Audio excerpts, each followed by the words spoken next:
Le nouveau partenariat pour le développement de l'Afrique, NEPAD, devenu Agence de développement de l'Union africaine, ODA-NEPAD, est un ambitieux programme continental qui a pour objectif d'éradiquer la pauvreté, de placer les pays africains sur la voie de la croissance et du développement durable et de renforcer la capacité de l'Afrique à participer activement à l'économie mondiale. La 42e session du comité d'orientation des chefs d'État et de gouvernement a été consacrée à l'examen du rapport de l'Agence de développement de l'Union africaine, présenté par sa secrétaire exécutive, Nardos Bakele-Thomas.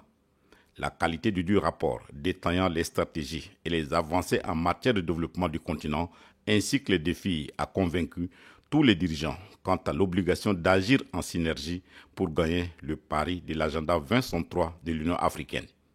Dans son intervention, le président de la République, chef de l'État, maréchal Mahamat Idriss Déby Itno, par ailleurs président en exercice de la CENSAD, a félicité son homologue égyptien Abdel Fattah al-Sisi pour son leadership et la secrétaire exécutive de l'ODA-NEPAD, Nardos Bakele-Thomas, pour la qualité du rapport présenté qui a mis en lumière à la fois les succès et les défis à relever. Le chef de l'État a aussi salué les progrès réalisés dans le cadre des initiatives présidentielles du NEPAD, notamment en matière des infrastructures et d'intégration économique. Il a souligné l'importance de l'agenda 2063 et la zone de libre-échange continental africain, appelant à une accélération des projets structurants pour renforcer la connectivité et la résilience économique du continent. Le président de la République a mis en avant les nombreux défis auxquels l'Afrique est confrontée, notamment la dépendance au financement extérieur, l'accès limité à l'énergie ainsi que l'insécurité alimentaire exacerbée par les changements climatiques, le terrorisme et les tensions régionales.